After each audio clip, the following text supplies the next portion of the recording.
Hey guys, welcome back to the podcast. We got McRae Hepler here, and the funny thing about McRae, my first memory of McRae was when he was at Little League Baseball on the Dodgers. Yep. And I was on the Blue Jays, and I'm not gonna have. I just can't say on camera who won, but You can say it. we did. We had a hell of a team. I mean, we had a stacked team, but you guys were our biggest competitor. So, I mean, your name stuck out hard amongst some others on that team, but it was just a fun time. What's funny is Jordan Hammer, right when I walked in here, Jordan was calling me. Oh my It gosh. was one of him and Kurt, Solid. him and Kurt, and then Sean William were our 12-year-old year, which is the oldest. It's 10 to 12-year-old for those that don't know. But our 12-year-old year, I remember you because you were like the 11-year-old. Yeah. And then Mark, your brother, was hitting bombs. And me, Kurt, and Jordan all had 6 home runs that year.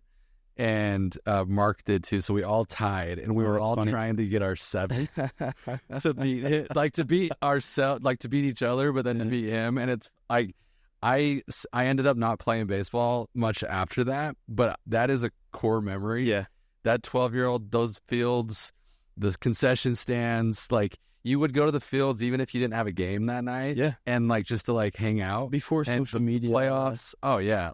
That's what we all did. It was that is a sports memory that I'll never forget. Never. It's one of my favorite ones of all time, and you're a big part of it. So, in a funny way. But yeah, I remember every time that we get to your lineup, it was like you, Kurt, Sean, Hammer, and we're just like, how do we even get through these 4 guys, And you're just praying that just minimize the amount of runs that you score during that lineup, that part of the lineup. So it was fun. So that's how I know McRae since we were little kids. But now we both entrepreneurs in our own way, and I just thought it would be great to have you on the podcast.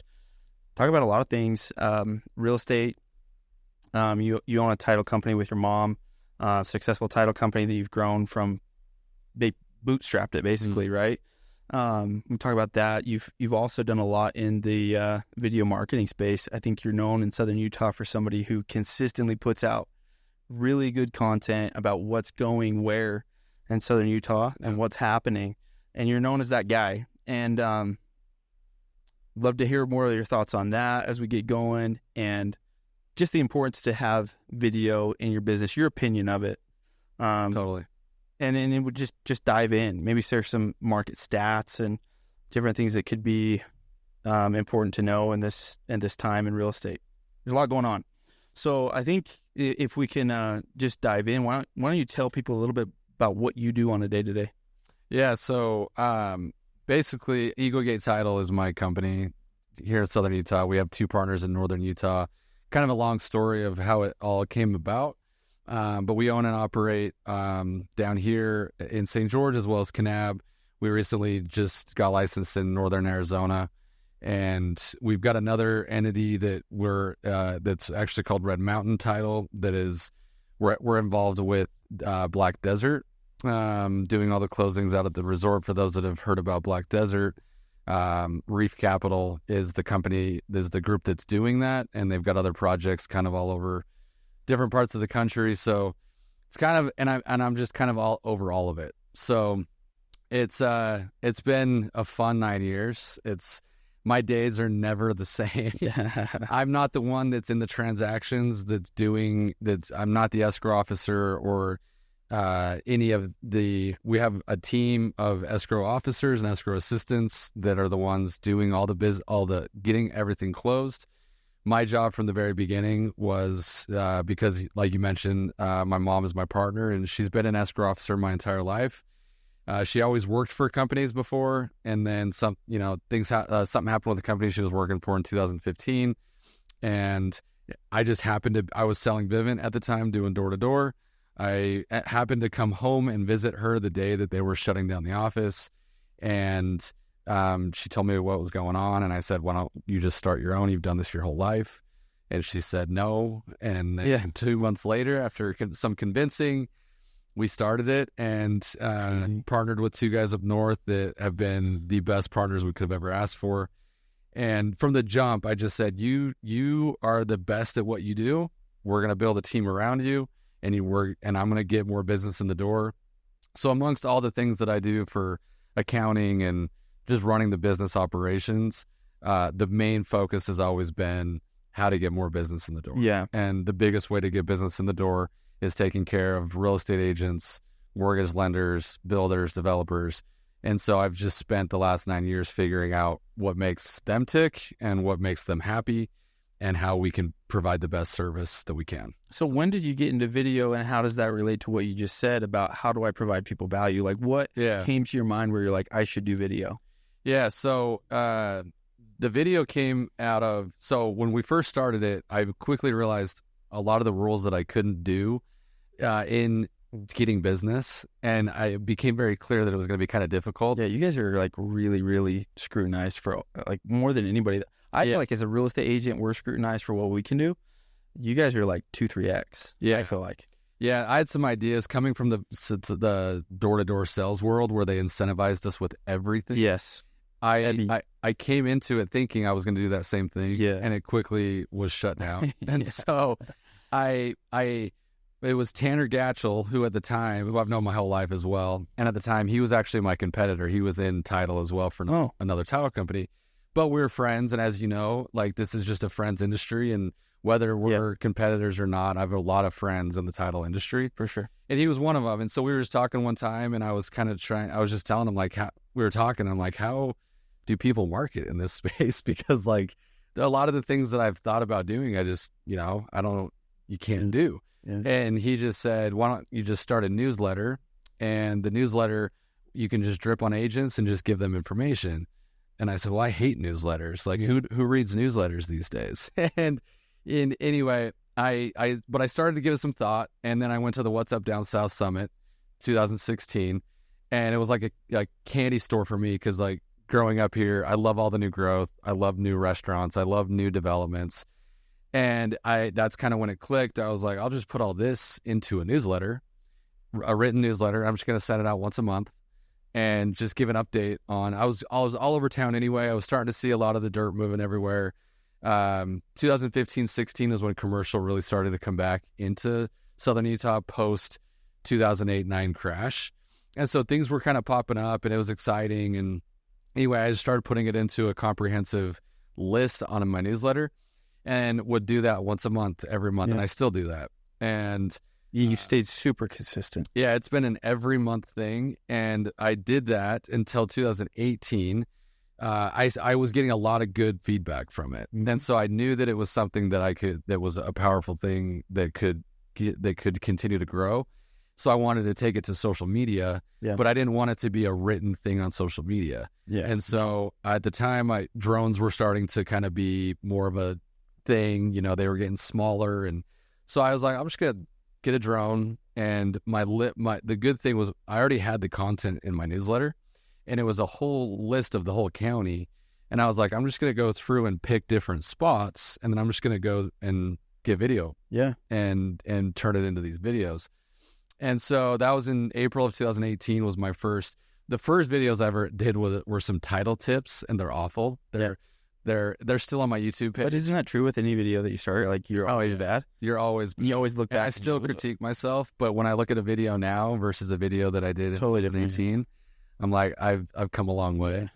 And but yeah, it started then, and at that point, it was kind of just like once every couple months, turned into like once a month as I was starting to get more and more feedback, and then COVID hit, and as you know, in real estate with title, like in getting to know the real estate community, I was like in brokerages all over the place, just trying to meet people. And part of what we would do is that was kind of a thing. I had a route, and I would just go hit all these brokerages. And when COVID hit, all the brokerages shut down. Right. So I was like, well, there goes kind of half my week. I'm just going to double down on video. And so that's when it went from monthly to weekly. And it's been weekly, other than I hit and miss every once in a while. But for the most part, every Wednesday. And I come out with a new video somewhere different in town. But you have a team, like you have a videographer. I'm a videographer. You're not doing the drones yourself. You're not doing that. So you're buying back your time by outsourcing it to other people. And I've done that since the beginning. It's the same guy from the very beginning. He does a great job. I really like his stuff. I really like how he stayed consistent with it, how he fast forwards to the next location in a geographical area. It looks really good. And you get a perspective of like, oh, it's that close to this place. Like, it gives you a good idea of where everything really is. Yeah. No, really good. He's the reason why, like, and that's what, when I talk about video content with anybody, I've seen awful videos where people just try to do everything themselves. Yeah. And that's what mine would be if it was just me. Yeah. But from the very beginning, I said, I'm going to invest in somebody to do it for me so I can get my time back. Yep. But also so that the quality is high. Yeah. At first, I was actually doing my own. And so you can stay consistent. Like, if you're constantly doing that with not by my, like, you're going to get sick of it. Oh, absolutely. Especially if it's not your I mean, to cut you off, but yeah. No, yeah. If it's not your zone of genius, if you love the editing and you love that, you're creative, I still think you shouldn't do it if you're the one that, if that's not. If you're wearing a different hat. If you're wearing a different hat, for sure.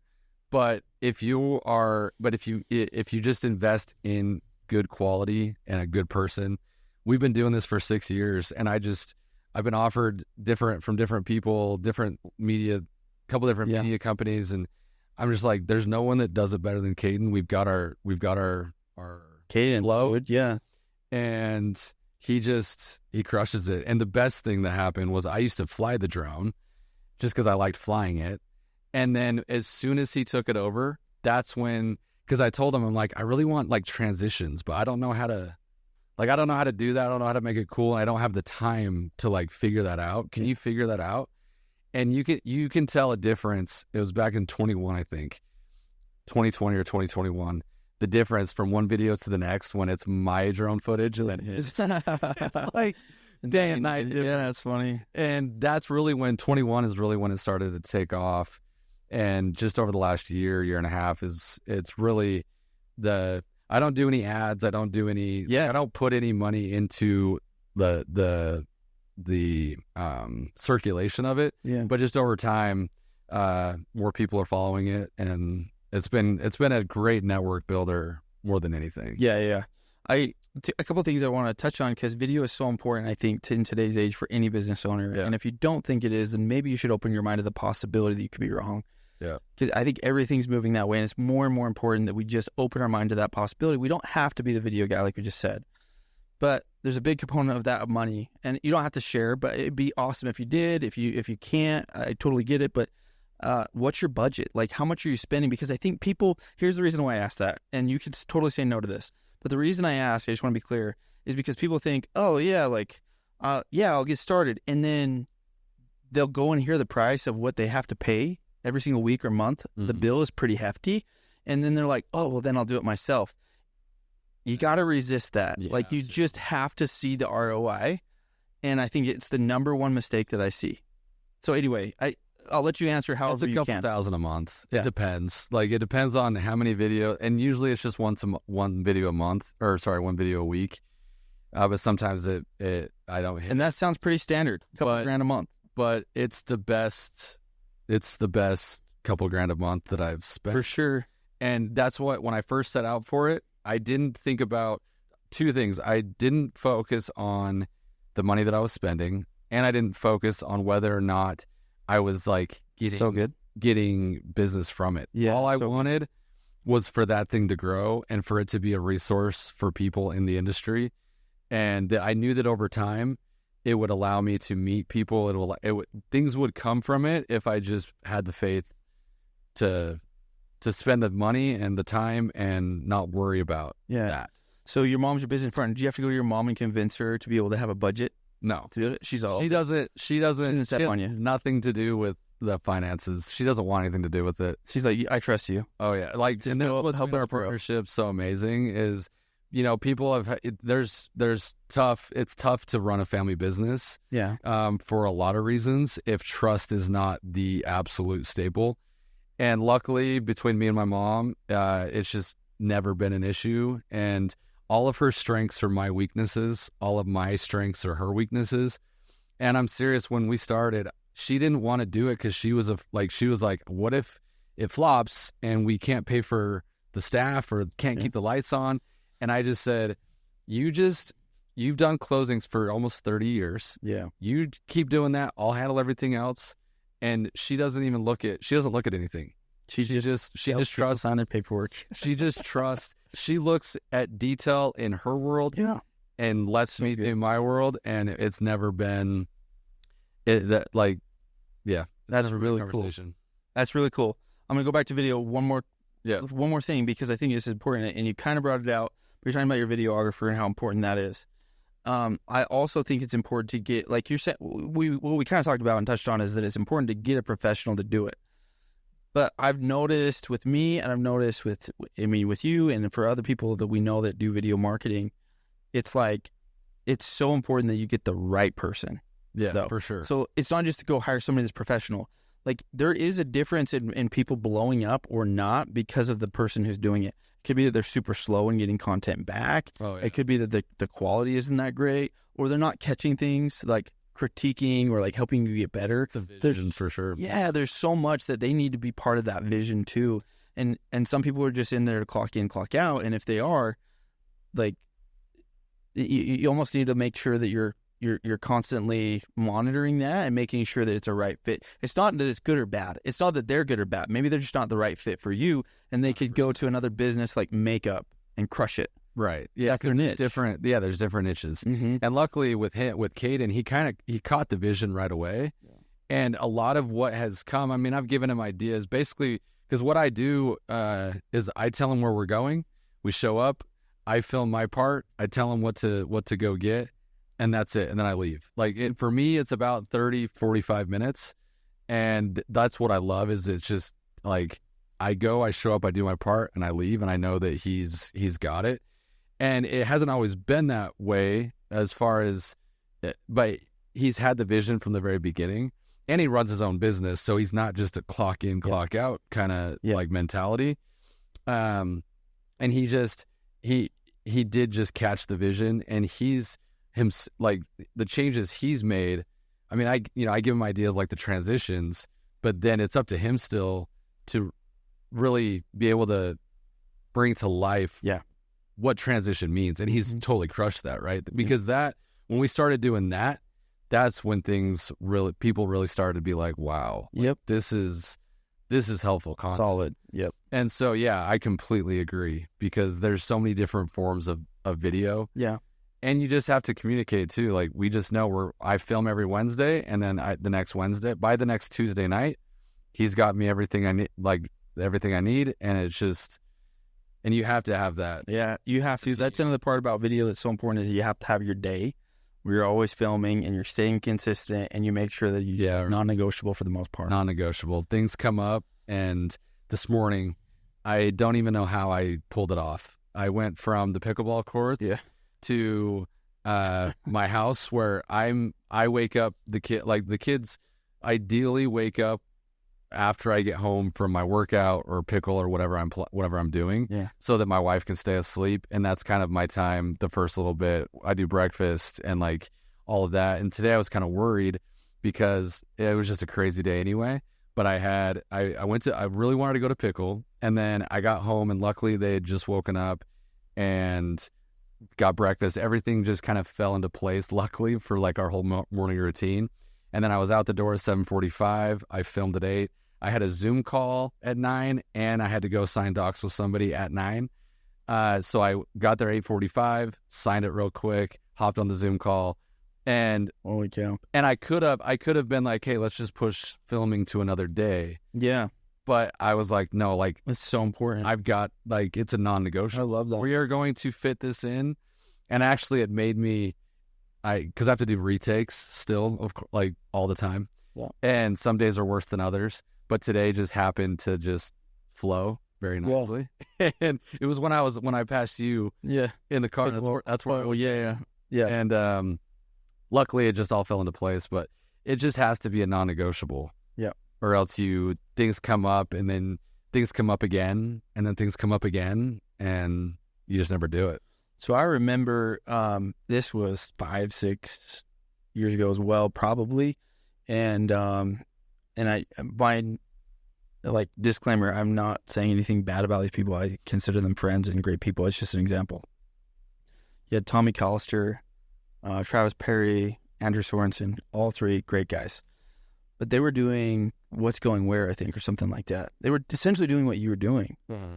And I remember I was actually in that Link's office trying to learn commercial real estate for about 6 months. And so it was right at that time as they were like trying to push What's Going Where, whatever it was called. And I remember kind of towards the end of that when they stopped doing it, it was like conversations in the office of like, yeah, I don't know, maybe it's, I don't know if it's really doing much or whatever. Like that happens to everyone. And everyone will get to that point. And I'm sure you've been there of like, is this really working? Oh, yeah. I've been there. I feel like it just has to be there for everybody. It's just a barrier to entry. And I stopped. And I look back at that and again, like zero disrespect, but I think it was a mistake. Like, I think if they would have kept going with that, they would have grown a crazy following over time. Instead, you kind of came in and snatched that from them. I bet they're kicking themselves a little bit right now. Tommy still does it, actually. Oh, I don't see it.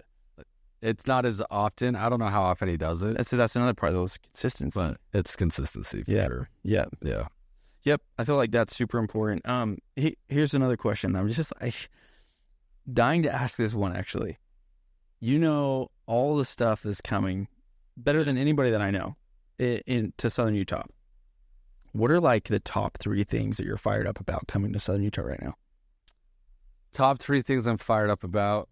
The first one is Black Desert, just because you're a golfer. I like to golf. I'm not a golfer. I like to golf, but I just love everything that resort embodies. Like it's another level of hospitality here, in a town that's been been raised up in hospitality. Zion National Park, Snow Canyon State Park. The hotel industry, tourism here is huge, right? Yeah. And that project is unbelievable. The golf course, the future restaurants, everything about it, and everything that it's bringing with it. Yeah. That one is amazing. The other one it's just a smaller project, but I love luxury movie theaters. Is the Larry H. Miller Luxury Movie Theater in Desert Color. That's going to be the one that's similar to one in Scottsdale, where they have kind of like micro theaters too, where it's bigger seats and like food, like dining in the theater. That one's really cool. And then, there's so many different cool things, but I'm really curious to see around the airport, all the expansion out that way. Wow, there's a huge industrial complex that is going to just kind of be the center of the next part of St. George. Yeah. Kevin Costner's studio is going out there. A lot of different things happening out that way. And that's another one. And then of course I think it's cool that, the talks of the Trader Joe's, the Hobby Lobbies. And I'm excited about that. I love Trader Joe's. I've never actually even been to a Hobby Lobby. Yeah. But it's cool to finally see, after so many years of people asking and people saying, we need this, we need this, we need this. We're getting to that point where those types of brands are taking us serious. Looking at it, yeah. And overall, there's a couple different renovation projects in town, like the old Kmart, that I think is really exciting, that they're going to completely revamp. Downtown St. George. Do you have a main anchor in that? Yeah, that's Hobby Lobby and REI. Cool. Yeah, so REI is a big one too. Mm-hmm. I think those two as an anchor is going to really help just fill in that space. Downtown St. George, there's so much happening in downtown. I just posted a video today about it. Tech Ridge is another one that I'm super excited about.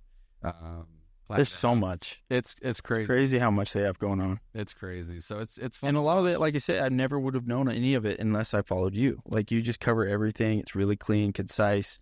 And it's fun. Here's something I think that's just kind of a side note.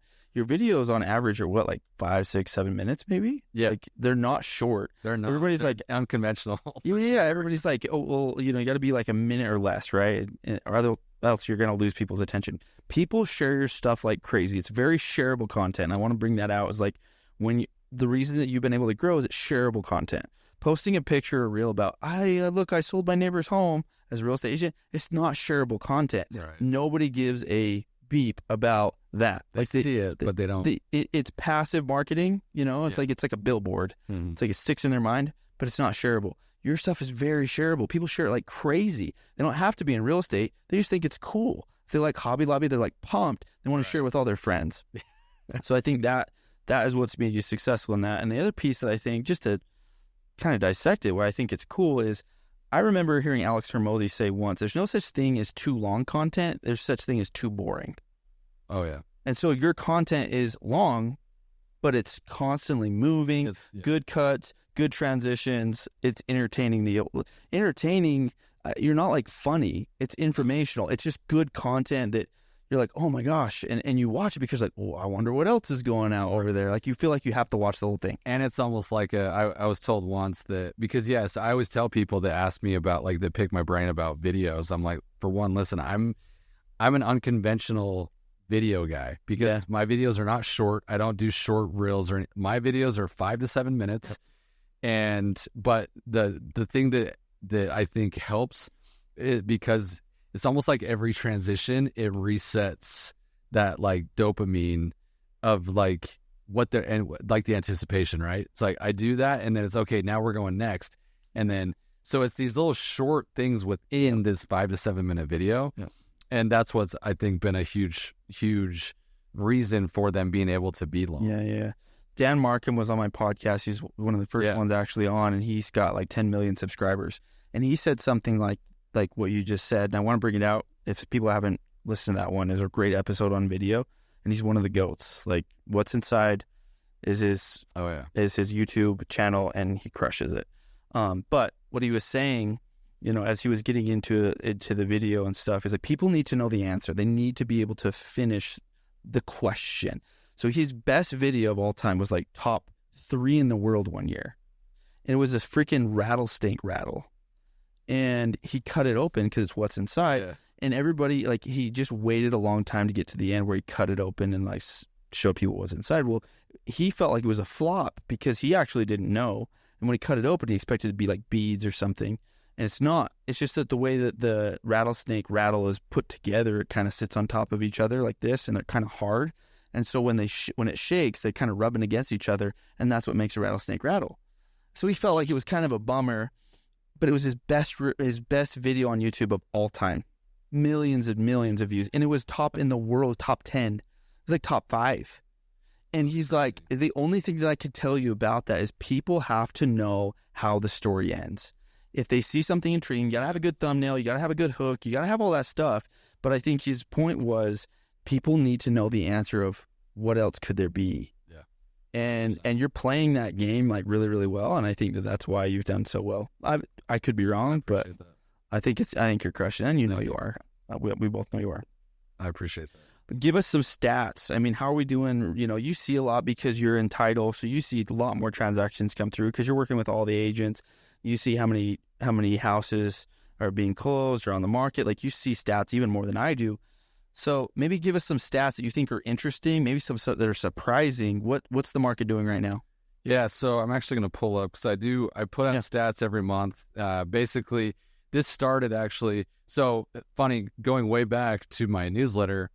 At the time, other title companies had been known for putting out stats. And one person was like, oh yeah, just put out some stats. And I was like, I don't want to be like everybody else. Yeah. And that's kind of what led to what I do.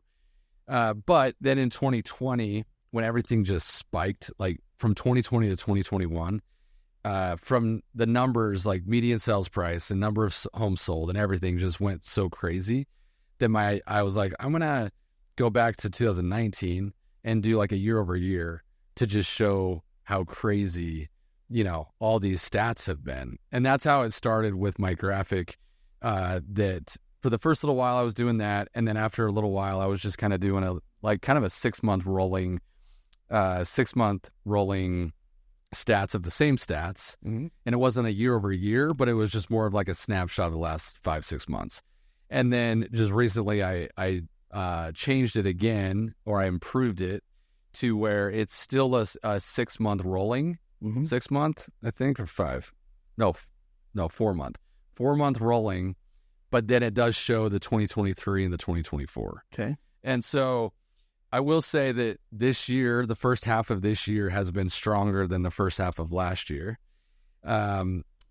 It's kind of crazy because there's a lot of narrative in the world that the housing market is finally it's at its tipping point, and a lot of places have slowed down, and inventory's gone up in the South. See that all the time on social media. Yeah. And just, the whole NAR thing and just the election and everything, right? Yeah. And it's kind of crazy because we have had a very strong first half of this year. Yeah. And one of the things that sticks out to me was in May, we actually had the highest amount of sales in a month since April of 2022. So for those that aren't super in the know, June of 2022 was when the rate hike happened. Before that, things were just humming, right? Yeah. June of 2022, that rate hike goes, and as we know that the people that were in real estate, that second half of 22 was like a falling cliff as far as like transaction count and everything. Mm-hmm. Mortgage companies started to have to, refigure out things. Luckily, we didn't have to lose it. We didn't lose anybody. Didn't have to let anybody go. But industry wide, that's when the clamp really started. Yeah. 2023 was good here, but it wasn't great. And I think people kind of expected 2024 to either be the same or a little worse, just because of the way everything was going. But anyway, so April 22, we had, I think it was like 420 sales in the county. And then in May of this year, we had 435, which is the highest amount of sales we've had since before the rate hike. And I thought that was interesting. The other thing is that the median sales price, which for me is a concern because of affordability issues. It's a whole other topic because I'm part of a lot of conversations of how do we get home prices to stop inflating? Yeah. Because everyone continues to come here, which is great. But how do we build product that local people can also, your service workers and your teachers and your firemen and policemen, like still those people. How do we not price people out so that they have to leave, right? But as far as statistics wise in the housing market, we've actually had about the same over the last like 12 to 16 months, kind of the same what do you call it? High and low. How do you say that? The same high and low. Like you were saying, window. Yeah, the same kind of, it hasn't been like super crazy, a dip or anything. It's just kind of stayed, and it's actually gotten stronger this year. The last couple months, so April 2023, it was 524,000. April of this year was 552,000. May of 23 was 516,000. This year was 525. And then June of last year was 490. This year is 507. It's really been around the 500 mark. Yeah. It seems like it fluctuates. Yeah. But I think people also, expect, the housing market's just going to crash and all the prices are going to go down. But the reality is supply, because the other thing is supply hasn't spiked. Supply is still relatively low. It's not 2021 low where it was like 300 homes on the market and it was just absolutely the wild west. The average, from what I've heard historically, is about 1,500. And as our population grows, that should actually grow. But right now it's about 1,100 to 1,200 residential that are on the market. Homes. Not including land. That's not including land. Yeah. Because I think with land, I looked this morning, with everything in Washington County, I think we're sitting at just over 1,700 units. Yeah. We're talking land and homes. So you're saying about 1,100 homes. 11 to 1,200 homes. So you're saying on average, we should be around 1,500. And that's what historically it's been. And so we are on the lower end still. And that's just where, when I hear people, talk about potential crashes, or they're talking about it, reflecting 2008 and different conversations like that, it's just, it doesn't happen when there's not enough homes first sell for the amount of people that want to live in an area. Yeah. It's supply and demand. Yeah. If there's not enough supply and there's a lot of people that are still able to purchase, and as we know, I hear, you hear crazy stories of people that are moving here all the time. People that are very, very like top executives, there's a lot of top, YouTubers or people that don't have to rely on an income from a local area. Yeah. They are moving here in droves. And a lot of times it's still cheaper from where they're coming from. Yeah. And so, and a better place to live. And it's just and it's a better place to live. And so I'm really confident in the market. Obviously, we have national headlines that are always going to exist, and they are rampant right now. But I'm confident here locally because it's still a place. It's like a safe haven for what this world kind of is right now, and has been since COVID. During COVID, I said, this place it checks every box for a post-COVID life: outdoors, family environment, low crime, no crazy mandates. It checks all the boxes. Yeah. So why wouldn't anybody want to live here, right? Yeah. And so I think that the demand for St. George is just going to continue to mount. And so then going back to the conversation of affordability, it's just getting cities to understand that we need different products. It doesn't all have to be apartments. It doesn't all have to be like super high density, but single family homes on quarter acres are not just the norm. And somehow they've become kind of the norm. And if you're not that, then we don't want you in this area type of thing. And we just have to combat that and really get creative on how we can get smaller inventory, smaller products that can still be owned. Right. I don't want to push for everybody rent. I want a smaller product that people can still own. Large, tiny homes. And it's still doable. Yeah. I mean, I was at, not to go off on this, but Spencer Cox, the state of Utah has really been heavily involved in, they want 35,000 starter homes built. They want builders to include some more attainable, or the word affordable housing gets taken wrong, but just more that people can afford. They want product. And so he was down here talking and about 2 months ago with Suba, and one of the economists with him had everybody raise their hand. Hey, who here at any point in your life lived in a home 1,500 square foot or less? And it was like 80% of the crowd. And he said, where did we go wrong in thinking that you have to be in this 2,500 square foot single family lot with 3-car garage in order? He's like, how many of you ever lived in a house that didn't have a garage? And it was a good amount. And so anyway, interesting. It's a interesting conversation. It's not an easy conversation. Yeah. But affordability is a big thing. And in order for this place to keep growing the way we want it to keep growing, with locals being able to grow up here, stay here, and thrive here, we've just got to continue to innovate in that. Solid points, all good points. I agree with them too. And there's another perspective that I think about with all this, and I just got to share it.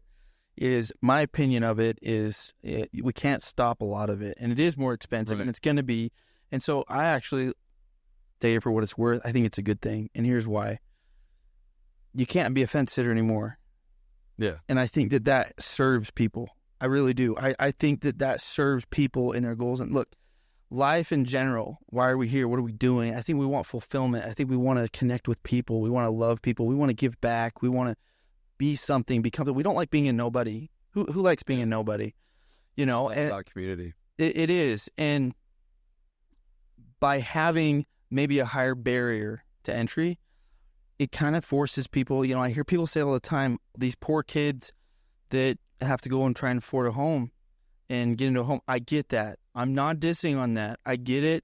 And I think it's a valid point. However, if you change the story and just go, it is what it is, we got to find a way to make it work. Guess what? You can. You absolutely can make it work. You can find a house. If you change the soundtrack to all the complaining of why it's so expensive, it's just money. And it's going to be more expensive in 10 years. And we're going to think, oh, well, this was cheap. It's always high when you buy. I say that all the time. And so I think that it gives people an opportunity to level up in their life aside from money. Like, I think there's so much personal growth that comes. And I think you'll agree with me on this. From starting a family, being a little stressed, trying to get into a home, starting a business or new job or a different career, betting on school or whatever it is in your career. And I think male, female, whatever, it can be used as a really good thing. Oh yeah, I completely agree with that. And I think the only thing to say with that is if there is product, because the product is really, especially for like new construction, for everybody wants a new home, right? Yeah. And the reality is there's just not enough product out there for people that are, because I hear the same thing, like poor kids that, this 23-year-old can't buy a house. And I'm like, well, how many 23-year-olds historically buy houses anyway, right? I didn't. And so you guys 27. And so, and there's always, and so I completely get what you're saying for sure. Yeah. And like you said, that's what people love about St. George is the community. Yeah. Whenever I ask people that move here, I interact with all kinds of people, and it's all rooted in the fact that, and I live this because this town has grown in our 34, how old are you, 33? 33. We're both from here. Obviously, it's grown since 1990, but doesn't it feel small still? Yeah. People talk about, oh, you go to LA. Oh, and you're like, you've seen so much change and all those cons that come with that, all the traffic. It's like a frog in the pot. And I'm like, I've seen the change. Yeah, I've seen a lot of things change. But if you were to ask me as a 14-year-old what St. George looked like versus what it looks like right now, or what I experienced with traffic or with anything, with grounds, it hasn't changed. Yeah. It's still small because we are. Everywhere I go, and this is anybody that lives here, you're likely to run into somebody that you know. Absolutely. And I love that. I love being able to know that I can go anywhere. Macrae, not everybody's even knows everybody, but no, it's reality. But like you were saying, if you're from, it's kind of a Mayberry, if you will. It kind of is, and I know it's gotten bigger, but it's still such a small town feeling, and it's based on the community. I just talked to somebody. They're opening HB Beverage Co. It's on St. George Boulevard. I saw that. It's like I saw it because of your video. Cool. And you watched it till the end. Then that's good. Yeah, because that was near the end. But they just moved here from Seattle, and they've been working on this building. And they were telling me, I went over there, and they were like, "We are shocked how many people have just like stopped or connected and been like, how can I connect you?" Like they were just blown away. Yeah. And that's what I love about this place. We are good at that. It's a very community. It's a make or break though. It is. You got to have high integrity, and you got to be honest, and you got to have a good name. If you have that, everybody's all for it. Yeah. It gets around very quickly. And you don't have enough people to give to another group. And also it could feel very not clicky, but like inclusive. Or sometimes people are like, oh, I moved here and I just can't I can't find friends. But then I ask them what they've done to try to get connected, or in business too. I'm like, if you're in St. George business, you have to go network. You have to know people, or else you're not going to go anywhere. On the flip side, if you go and network and you meet and you're trying to meet people, you're just going to fall into business. Yeah. And there's so many opportunities here. There's so many lack of different industries where sometimes I hear about people complaining about the lack of opportunities or lack of jobs here. And I'm like, but if you think about it a little differently, and you think about what are some of the things that people always complain about, as far as like whether it's, I don't know, subcontractors or a lawn guy, or what's one I just heard the other day, I can't remember what it was, but just the fact we don't have enough of them. It's like, well, why don't you just go start that? Yeah. And you're probably going to do well, because there's just such a need. Pools. It was a pool. It was everyone complains about their pool cleaner. Mm. And so anyway, it's just interesting. If you just flip that mindset, it's the same mindset you were talking about. Yep. And it's like, how do you see the good in everything versus how do you see the bad in everything? Right. If you start with that, you'll go a long way. I agree. I love it. I don't know if you can go here. Maybe when we try it, and this maybe the last thing that we touch on, but talking about real estate, talking about changes, talking about data, all this stuff going on. There's another big thing that's going on in Utah, but it's also national. It's the NAR ruling. Yeah. And I think it may be a fun thing to chat about and end this on. So, National Association of Realtors, which this doesn't affect you as much. However, the paperwork is still going to come to you, and you're the one that pays the money out to brokerages, and so you will be a part of it. It will be different for us. Sure. And so here's kind of the background of the NAR settlement. So what's going on right now? NAR is being National Association of Realtors being sued. Basically, in a nutshell, because whoever's suing them, I can't remember the name of the company, but basically they're being sued because they feel like they're price fixing the market across the board in the U.S. In other words, people are being forced to 6% commissions. Total BS in my opinion. At least in Utah, we have never been that way. Right. I think in big markets, it's impossible to have it the way that they're explaining it. This came from small towns in the U.S., small towns where there's maybe 3 brokerages. And that's where it started, where the 3 brokerages would get together. I'm throwing out a random number. I don't know how many it was. But they got together and they said, hey, if we all say 6%, then they have nowhere else to go. And then we all keep what we make high. Yeah. And everybody voted and said, okay, yeah, let's do it. Well, you can get away with that in a small town. But here's the thing, even in that situation, 1, let's not cater to a minority. 2, you still have a choice to be for sale by owner. Or 3, what I thought about is, okay, you don't like it, go get your damn real estate license, go start your own brokerage, and then you get to do whatever you want.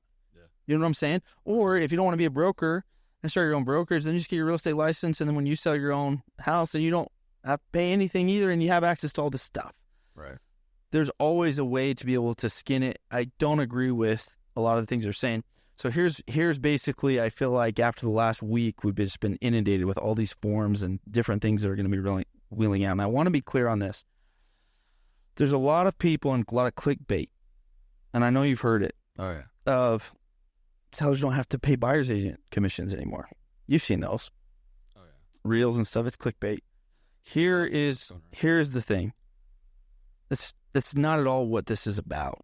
It's not about sellers not paying a buyer's agent commission. Look, good buyer's agents are going to bring you a good buyer that are going to help you get your house sold. I think if this happened during COVID, it could be a lot crazier. Why? Houses were flying off the market. Yeah. They're not right now.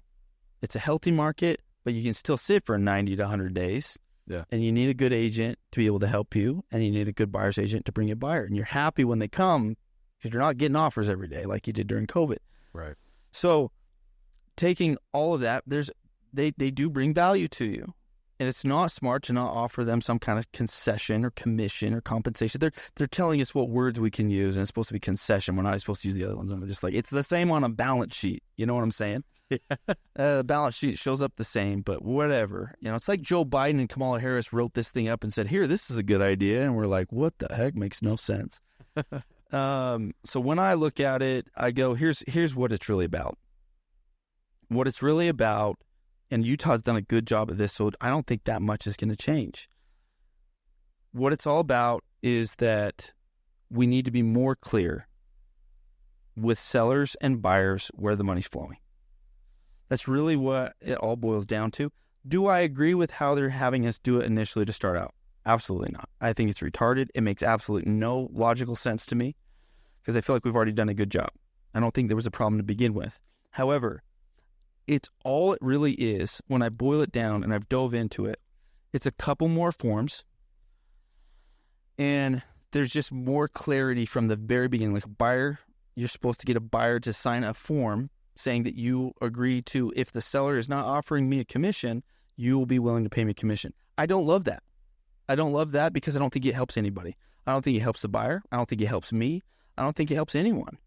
Because how do I know if it's a lead, let's say, that I don't know? How do they know if they can trust me? How do I know if I can trust them?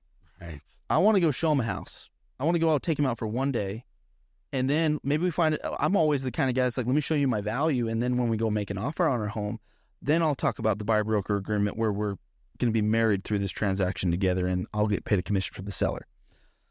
Doing it right off the bat, I think that's going to be a challenge. For sure. I think it's going to be a challenge that people are going to have to overcome. Some agents have always done that, though. That's that. A lot of agents on big teams, they're required to do it, and it's tough. Yeah. But won't change at all for them. They're just like another day in the office, you know? Right. But I'd say 80, 90% of agents that are independent, not on teams, they don't do that. It doesn't make sense. You know what I'm saying? The other thing that's going to happen is, and this is where it's going to get crazy with the title world, I think, a little bit. There's going to be some arguments about what was agreed to and what wasn't agreed to in compensation. They just came out with a new REPC that's going to have a section in there that's going to talk about the commission that's going to go to the buyer's agent. Oh, really? And so it is going to be clear in the offer.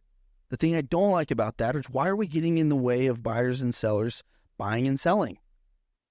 It's like it wasn't broken before, in my opinion, where we had 5%, 6%, all negotiable, 4%. It's all negotiable. It's all negotiable. It always has That been. was my thing too.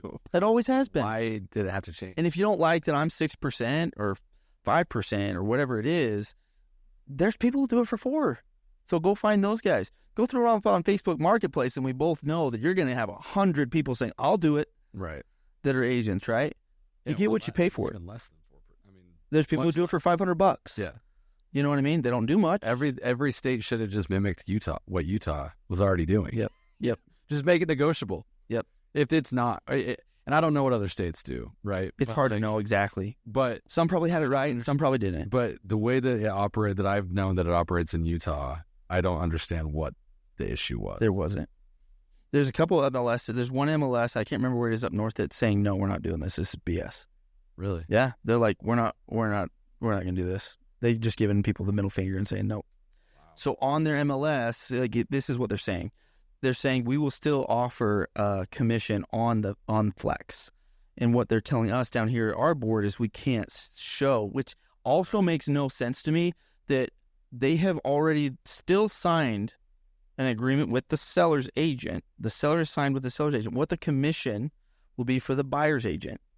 But now we can't advertise it anywhere on the MLS. Makes no sense. So it's like, let's have complete ambiguity when we're trying to be more clear. And, it's like, and now we got to put it in the REPC, and then we got to get it straight from the seller. So this is where it kind of comes in your world is it used to go from the title company to the seller's brokerage, and the seller's brokerage would distribute to the seller's agent, and the buyer's brokerage to the buyer's agent. Yeah. Now it goes from the title company, and the seller's commission will go to the seller's agent and directly to the buyer's agent. So there has to be an agreement now made from the buyer's agent made with the seller for that commission, that they agree at title to pull that out of their proceeds and take it to the buyer's agent. So that's going to be the difference. Look, this is going to take 6 months, I think. Yeah, and that's the thing is I haven't experienced it yet, obviously, and I haven't either. It'll be interesting to see how that all plays out. And it's tough because I hate more regulation, or I hate more. I like I said before, and like you said, I don't understand why it had to change here. Yeah, just because of the way that it wasn't anything wrong. It wasn't a problem. Because, like you said, like even if someone lists their house, or they say, I want to go connect with some realtors to get my house sold, and they meet with 4 of them, and they all offer different. You as the seller could say, hey, so and so is offering 3%. Can you go? Yeah, that and that. Then let them say yes or no. Can say yes or no. Yep. There are a few brokerages that say, hey, we're capped here. We won't go below 6%. Coldwell, I think, is one. Traditionally, I don't know if they still are. But most brokerages are just like, all the brokerages that I've ever been with are like, try and keep your commission high because it preserves the industry. Right. And I get that. And then also, at the same time, if you can work for whatever you want to work for, that's up to you. It's your time. You can work for whatever you want to work for. But just remember that, this is a profession, and this is something that you support your family with, and you should be good at what you do too, to where you get paid for the value that you bring. Sure. So anyway, it's going to be interesting to see where it goes. I think 6 months. I don't think it'll take a year. I think 6 months we'll figure it out. And the last thing that I'll say on it, Macrae, is I think it's so important for title to understand it, and you will. Lenders to understand it though too, because they're going to get asked. And if the buyer is paying for the commission. Right. Because now we're talking about first-time home buyers. If they have an agreement where they agree on 3% on $400,000 home, it's $12,000. They don't have $12,000 on top of their closing costs and their furniture and their moving costs. Like, they don't have that in order to buy a new home. So now we're making it more difficult. Right. So the thing that makes the most sense, I guess the way that's always been, and that's still an option. It's just now we've got 2, 3, 4 forms that we got to go through to be a little bit more clear when I never thought it wasn't. But it's going to take about 6 months. It's important, I think, for all agents to say something to this effect, and lenders and title and everyone. Look, this is not an issue of sellers don't have to pay buyer's agents anymore. They never had to in the first place. Nothing's changed that way. It's all negotiable. They can offer whatever they want. Why did sellers offer a buyer's agent commission in the past before all this? Because they wanted to incentivize good buyer's agents to bring good buyers to be able to get their house sold. Nothing has changed. All that's changing is that we're trying to be more transparent in how the money is flowing through the transaction to the buyer and the seller. And then, like I said, that the commission will just come straight to the brokerages instead of to just one. Yeah. That's really all that's changing. Yeah.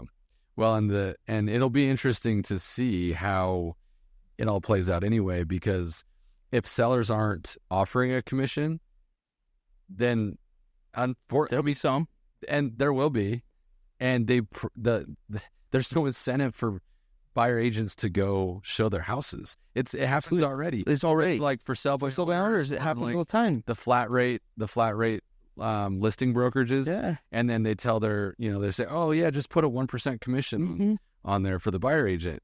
And then they wonder why there's no traffic. Yep. And and yes, people can say that the agent commissions are big. Like they're always going to say that, right? Yeah. But the reality is that if you don't offer the incentive, and that's how it's always been, your traffic is not going to be what it could be. And that's just, and it's the cost of doing business, right? Yep. And I don't know. It's going to be interesting for sure. Yeah. The paperwork, I feel like there's always just this never ending. We got to have drama. We got to have something new. You can't have it be stagnant. We got to change things. And it's like, it wasn't broken to begin with. I think we broke it more than what it was. But you're right. It's always existed. For sell-by owners, I've called on some. I don't do a ton. No. They was all the time. I would call, I haven't called, I say I would because I haven't called it for sell-by owner in a long time. I just don't get a lot of buyers that want for sell-by owner stuff. It's usually on the MLS. And for sell-by owners, they really either list way too high or too low, and it's all over the place, and they don't know what the heck they're doing. Right. But I'll call them, and they'll be like, oh, yeah, we're not offering any kind of commission. I just go, okay. And then I go away. And a lot of times they'll text me back after, a little while. They would text me back and be like, hey, sir, your buyer's still kind of interested? I'm like, well, you're not offering a commission. I mean, I'm not going to work for them. Like, not, they have a buyer's broker agreement with me. Are you willing to, offer commission? And a lot of times they'll be like, yeah, I mean, maybe like 2% or something. And it's all negotiable. That's what we're going into more and more now, I think. For sure. But it's always been this way. It's not really changing. And I'll tell you what will change it is if people freak out about this and don't, like the people that are in the industry who understand it, if we don't do a good job at explaining the value that it brings to have people transact, lenders, title, real estate agents, and all of those, it's important that you have good people. Just like we talked about video content, that you have a good videographer. You got to have good people on your team. Yeah. But if you do, there's value there to be able to pay people all day long. Yeah. And I think people still feel that way. For sure. Anyway. It's going to be interesting. When is it? August 17th? That's like the official day. It's coming up. They want us to start implementing it more and more. Guess what? I'm not. I'll implement it when it comes. But I want to understand it now. But I'll be honest, like I'm pretty straightforward on this podcast. Until that time, I'm gonna ride out the old way as long as I can, and then switch everything over when I need to, because some of my deals will close before then. I don't have to do anything. And my biggest thing with all of it that I don't agree with, and I'm having the most resistance I'm gonna have to get over, is having a buyer that I don't know very well, or they don't know me very well, sign an agreement with me promising to pay me before they know anything about me. Yeah.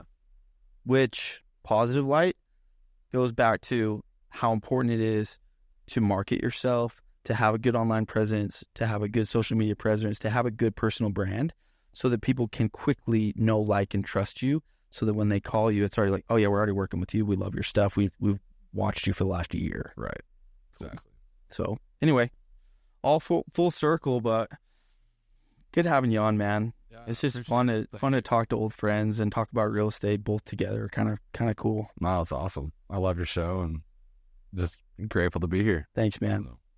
Go follow Macrae if you don't already. You probably already do, but I always see his stuff on Instagram, and you're on YouTube, you're on Facebook, you're on LinkedIn. Yeah, but probably Instagram would be the most common place for people to follow you? Yeah, I think that's where I get that, and YouTube are where I get. YouTube is where I host everything so that I can distribute out through email with the YouTube link. Yeah. And so that's and it's actually, I've been shocked how powerful YouTube is. Yeah. And that has been what has grown. It's funny. I remember I used to get like 400 or 500 views, and that's one thing I've never focused on either, is like the amount of views. Just because I'm like, as long as the right 400 people are watching this, like I don't really care, you know. And but as time has gone on, it's crazy how powerful that engine is. And but as far as between LinkedIn, social, or Facebook and Instagram, the most traction is for sure on Instagram. And but yeah, it's where do they find you at? McRae Hepler. I have McRae Hepler on all HEPPler and McRae MACRAE. Cool. So well, thanks again for being on, dude. Appreciate it, man. We'll share some of these reels and get it out as soon as we can so that we can promote this. This is good. Anybody interested in real estate or entrepreneurship, video content? Yeah, this is a great episode. So thanks for being on, man. Thank you. Appreciate it. Okay, guys. Hey, want to thank two sponsors really quick, like we always do. Drew Bohorovich is a sponsor of the podcast, and grateful for him. He's a great lender here in town. He's been doing it a long time. He's actually one of the top loan originators in the country. So if you're ever looking for somebody to do a loan for you on a home, he's a great asset to be able to put on your team. We really appreciate Drew. The other sponsor is Holbrook Pickleball Paddles. Grateful for them being able to sponsor the podcast. Go check them out. A lot of you know I used to play a lot of pickleball. Look, they're, in my opinion, one of my favorite paddles right now. They are my favorite paddle. It's what I use every single day. And I've been sponsored by Onyx. I've been sponsored by Selkirk. Great companies, not to knock them at all. But I chose these guys because I feel like all around, as far as a paddle goes, it serves me the best. So go check them out. See if you like it too. If you want, also I have a 20% off gift code. You can get 20% off their paddles. And anyway, appreciate you guys watching this far. We'll see you in the next one.